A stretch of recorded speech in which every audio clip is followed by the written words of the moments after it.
There, now we're zoomed in and you can actually see. Come back around.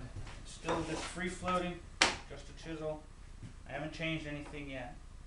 I'm going to come in here and just barely pare a little bit of this away. And I'm just trying to get that web out of there. I'm getting that center bit pared out. Very little extra force, very little force is needed. We're going across the grain anyway, it's going to want to split. See, that's too much. That bite is too deep. So we'll come off of that and we'll come in about half of that. And then we can just push down and it goes right through it. Spin it around here. We'll do some more of this.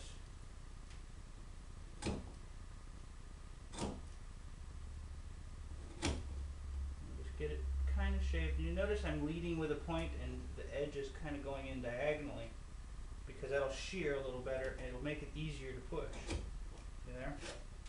Now I'm going to flip it over since I've got that side pretty well, as good as I'm going to get it for now. If I were doing it right, I'd mark all the way around so I'd have knife marks on both sides. I'd have knife marks on both sides of it so I could find where to register the chisel. So now we'll start here in the center like this. I'm going to hold it like this. Get my chisel right where I want it, and you see we're just going to take those two little high peaks off. Just a little push. You can almost go all the way through in this case because it's very little wood you're removing.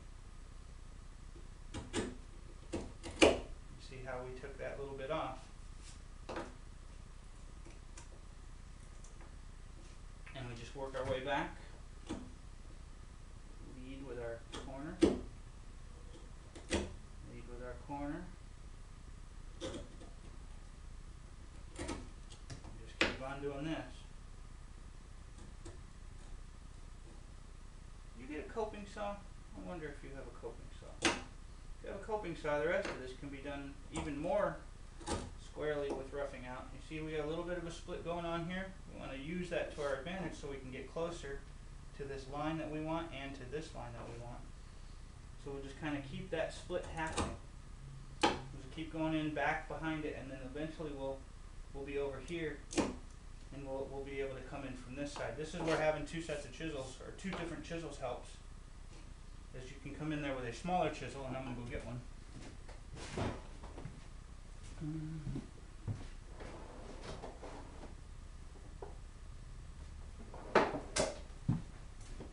This one's just a little bit more than a ½ inch wide, I think. I'll come in there. And we'll just split that out just like that, and we'll come back and we'll take that off. Take those shredded ends off just a little. You see we got that out of the way. That out of the way. And just keep on sort of angling our way back. You go with what cuts easiest.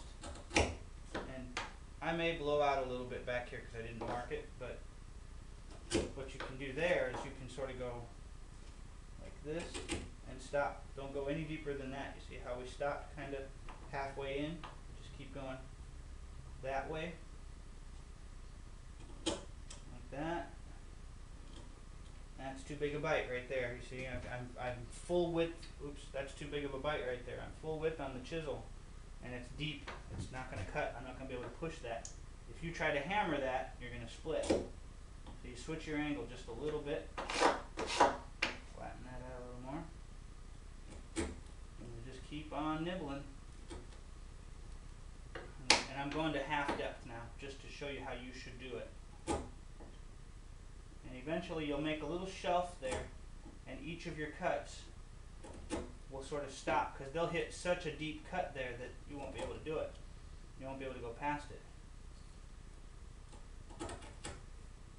And I'm getting closer and closer to my line, but I'm so far away from it. You see, I've still got quite a bit left here. But we've got all that shred, so I'm just going to get in there and kind of clean that out a bit so I can still see what I'm doing. Now, another thing you can do is clamp the board down, which I'm going to try, because that'll help.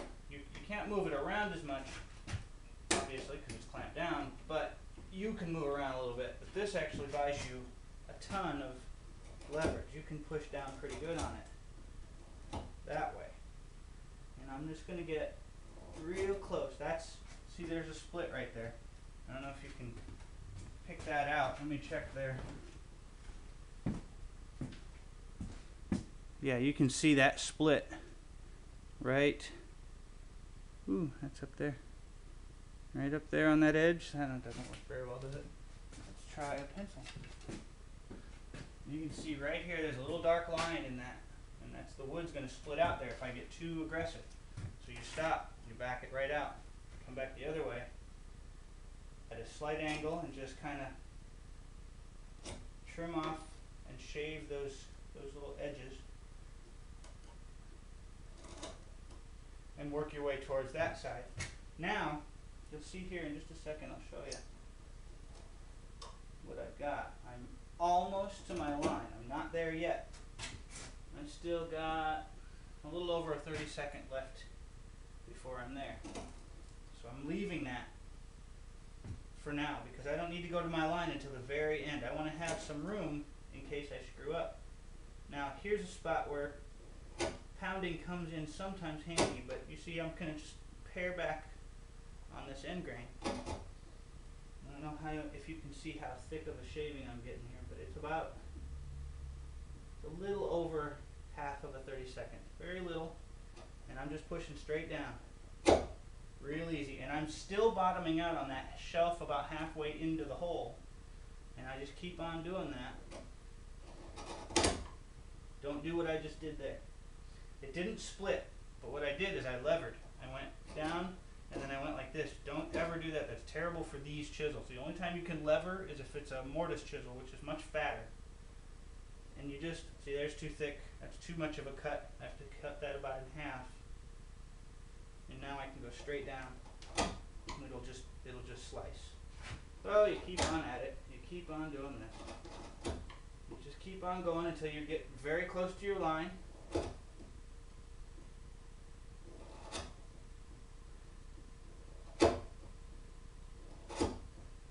Keep on backing it up. Now, you'll see I just took too big of a cut there. I'm going to back it up a little. Sometimes a wiggle helps to get it started. And now I could do this and pop it, but it'll mess with your edge. It'll ruin your edge if you do that. Now we're starting to get up to this line. We're not quite there. We've got a little ways to go. We still have a lot of the wood left because the hole we drilled wasn't super close to the size of the mortise we're making, but I'll just come back sideways again here and lead with that edge a little, with that point, to kind of come at it sideways just a little bit. Makes it work more like a knife than like an axe. And we just slice down. Okay, I've still got about a half a 30-second here. I've still got about a 16th left on this side yet. So I just keep on going after that end grain, but I can get in there and just chunk out some of that scrap stuff yet. Because I've got it clamped down, I can't fish all that crap out of there. But you just keep on going after this.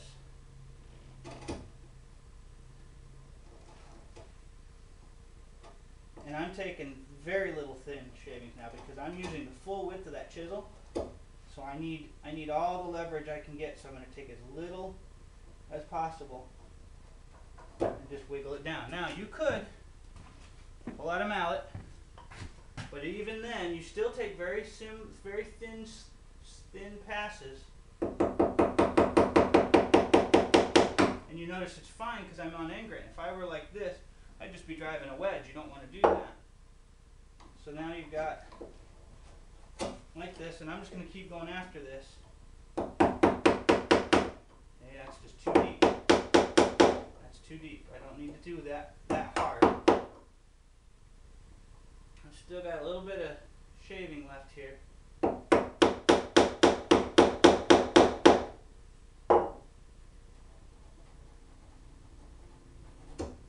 we go.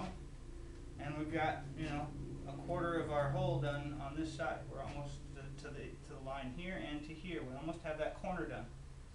And we'll come back over here, and I got to move the piece because I don't want to turned in front of the camera here, so I'm going to spin this around. Meanwhile, I'll take that as an opportunity to see how we have it pretty close to each of these lines. Now we're going to go over this way. I'm going to go after that other corner there.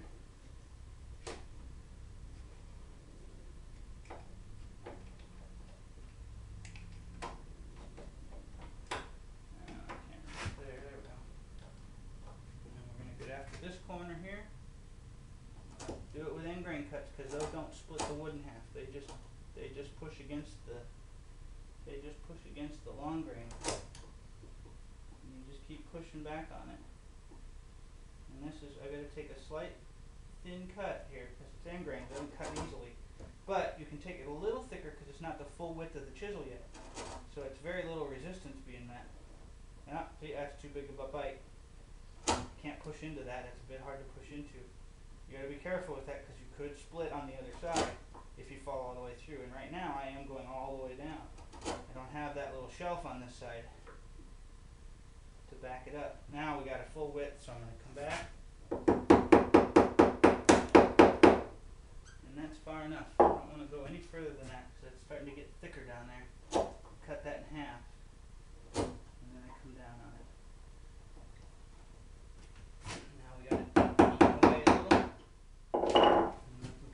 This side, take a little. Now that one is very close to my line, very, very close. Some more we can do.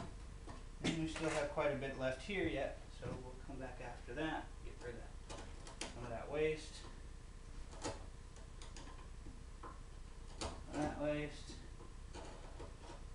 Just getting rid of some of that extra strands.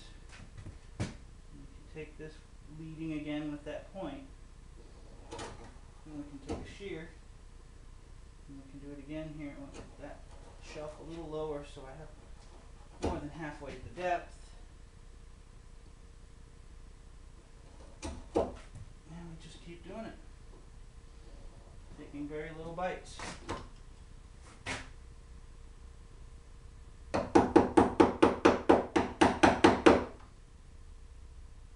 Big. That's too much. Don't want to keep doing it because it's headed this way and it's just taking a deeper and deeper cut. Bigger and bigger bites. That bevel is going to do that. It's going to try to push the chisel back towards and take a larger cut than it should. You have to keep that in mind. If it starts getting harder, that doesn't mean pound harder, that means check it out. Change tone. I'm at the bottom of my little shelf and I can pull straight out, fish some of that out of there. I'm getting closer and closer to my line here.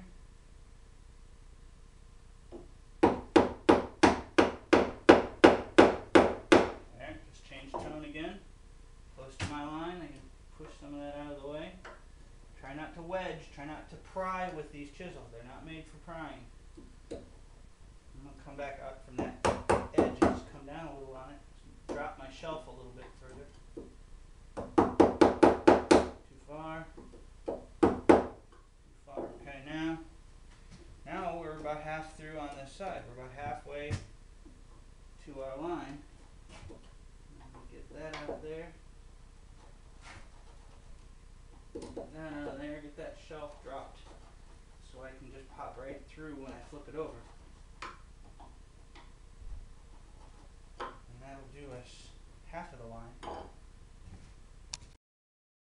Sorry, Jane came in the door to go to the grocery store to tell me she was going to the grocery store. I've moved a thing and just set stuff down. We're about halfway on all sides. On all this edge. We've still got quite a bit of mess to get out of here, but that's easy. We just turn again. Go this way. I just find that easiest. We clamp it whatever way feels comfortable and whatever works. So the first thing I'll do is I'll get this one back. A narrow chisel is easier to push through, obviously. You have less resistance that way, so by all means, use the narrower ones to make your life a little easier if you can.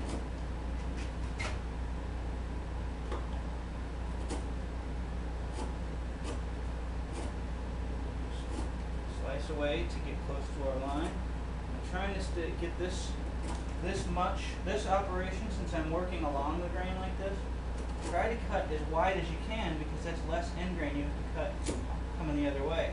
So the more you can work with the nature of the wood to split itself, the less work you have to put into it to make it cut. Alright, really close here. I'm going to kind of come at it this way to make some finer slicing moves. Oh, see, too big. Can't go there. There we go. Now I crossed my line. I just messed up right there. I'll show you this. See that?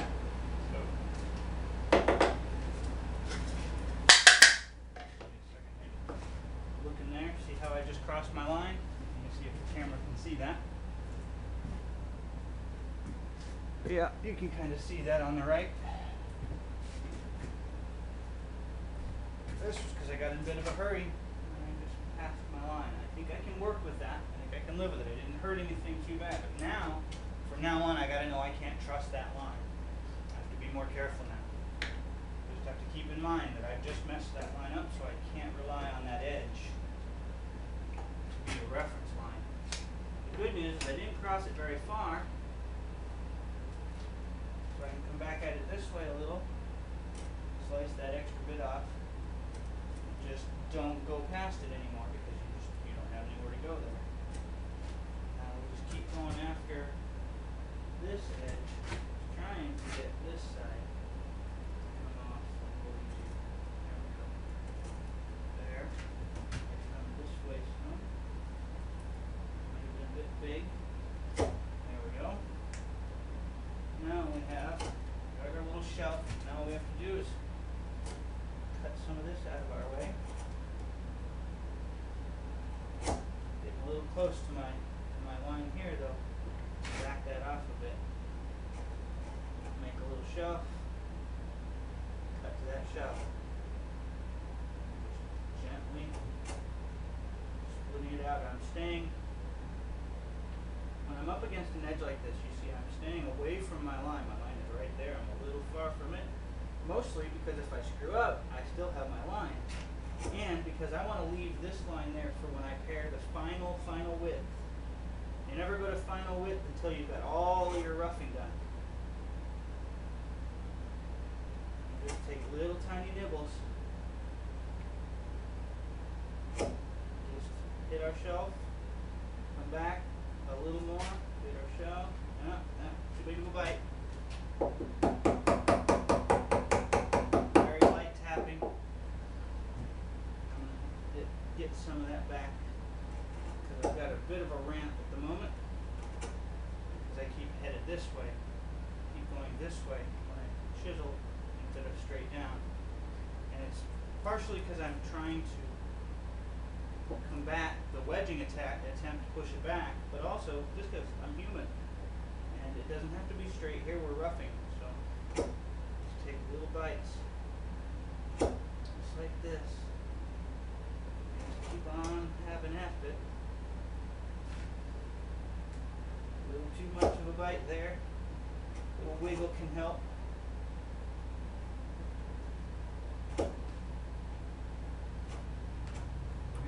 Here's what just, there's a little bit left. Okay, I wanted to make sure I didn't take too much more of my line. Now, since this previously cut corner already has a line, I'm going to try to reference that by setting that lower corner on it.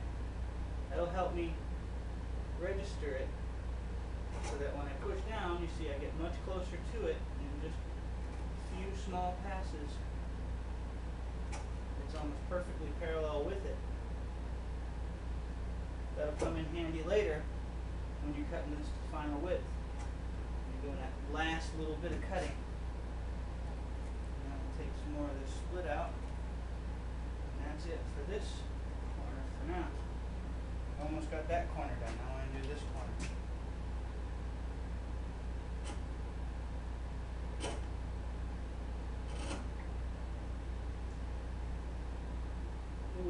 Little wiggle when your bite's too big, or adjust your bite. Sometimes the wiggle doesn't help at all. You just readjust, suck it up and adjust it.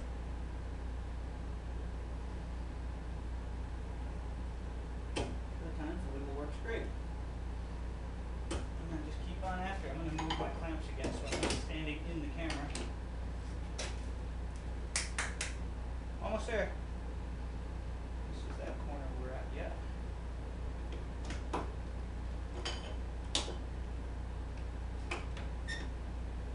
Sure wish I didn't have to have the clamps right in the way of my cutting, but hopefully you can see what I'm doing. Just keep on after it there. More. More. Oop, too much of that. There we go. Stay far away from this line over here, far enough away that you won't cross it when you push down. That's pretty close, but that's a big bite. So we'll see if I can wiggle it. Yeah, we're wiggling okay. Cherry's nice because it's soft enough. The paring is easy compared to oak or maple. Hard maple is a pain to chisel, to pare, compared to cherry. So we've got that. I've got a little bit of meat here and a little bit left to go there. I'm going to come back and pare this on the long grain because I'm taking advantage of that splitting action. Away from that. Push it down. Pretty good there. Register against the existing face. But we are rough still, but it's good practice to register against previous cuts. Because you're going to need to do that when you go to pare this thing to final size. Remember, we're still rough. Okay.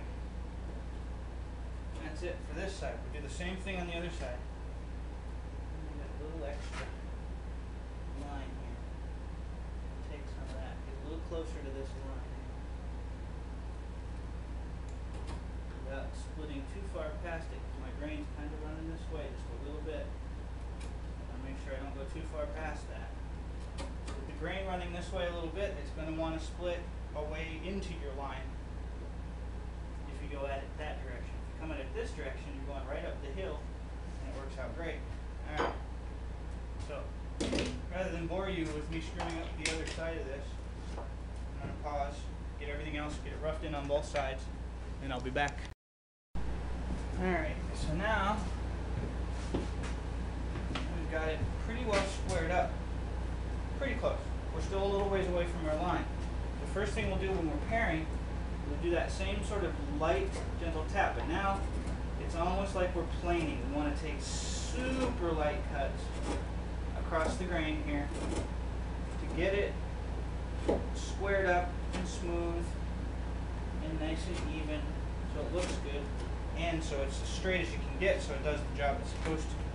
Now that you're really close, the next thing you'll do, you'll feel, since you've used a marking knife, you'll feel this little shelf right at your line.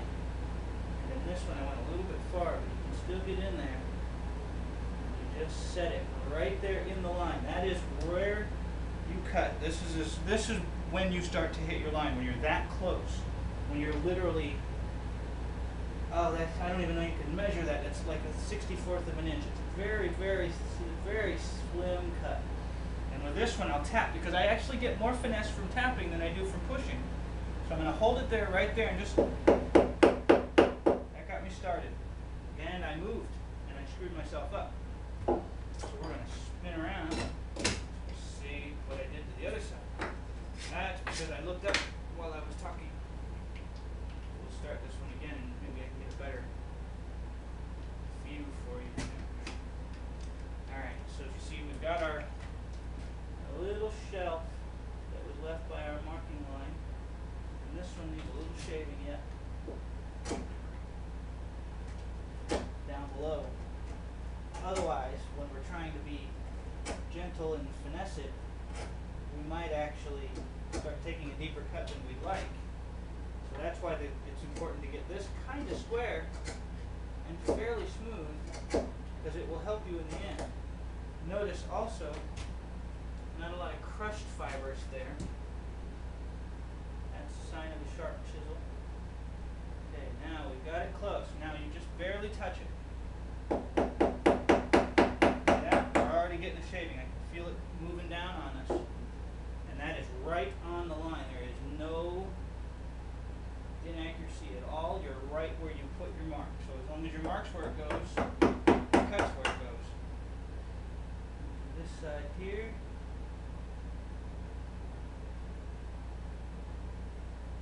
notice I'm doing the end grain first, because if you do the long grain first, it has a tendency to splinter and split out along this way.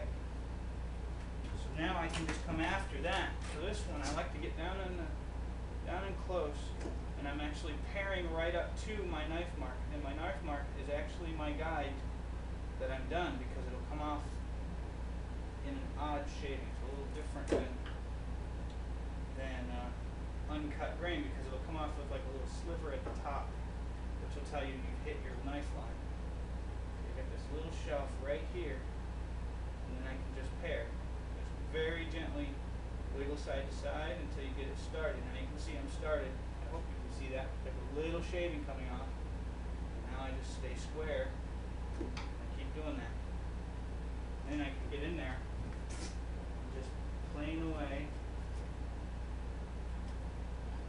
my piece.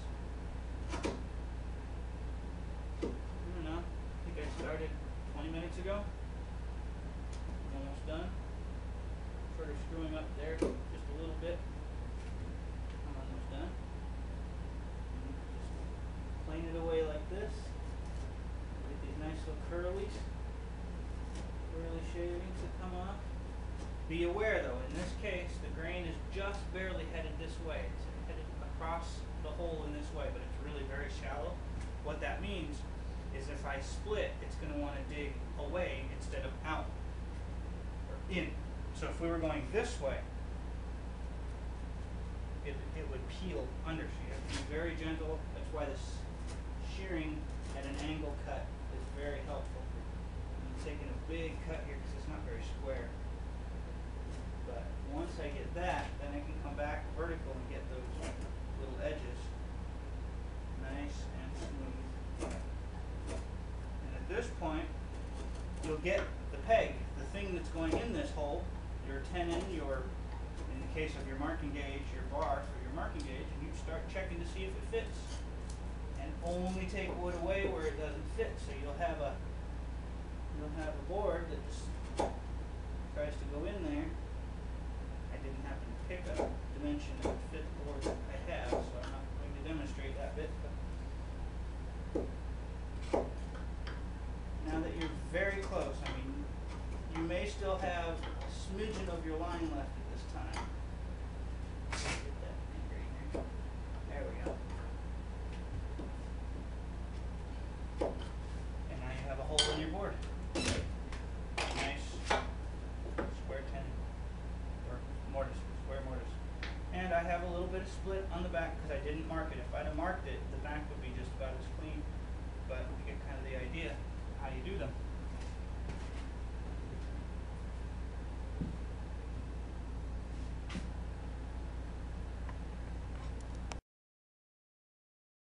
I will admit a little bit, but not very much at all. There you go.